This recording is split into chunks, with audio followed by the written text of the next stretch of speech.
about empowerment, but what about delegation of things that were standardized, designed at the lab maybe 5 years ago, and now everyone has to duplicate the same things? Are we ready for a new management model for that? I think that we arguably are ready. We're not so much ready for it as there's basically no other choice. If you look at the structure of the modern firm, it's very much constructed to produce, basically to mass produce commodity physical goods.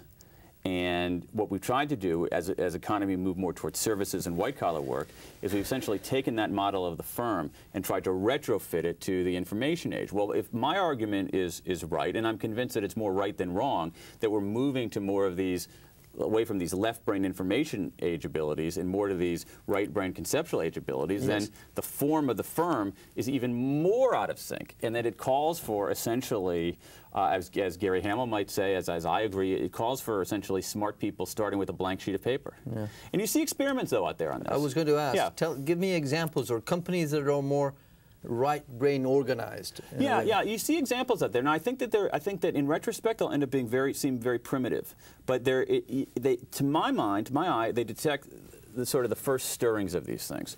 One of the things about surfacing these abilities, these right-brain abilities, is that they require a certain measure of autonomy. Now, if you think about the way that the typical industrial firm is organized, it is essentially designed to squelch autonomy. You're not supposed to be autonomous. No. You're not supposed to be experimental. Follow orders. You got it.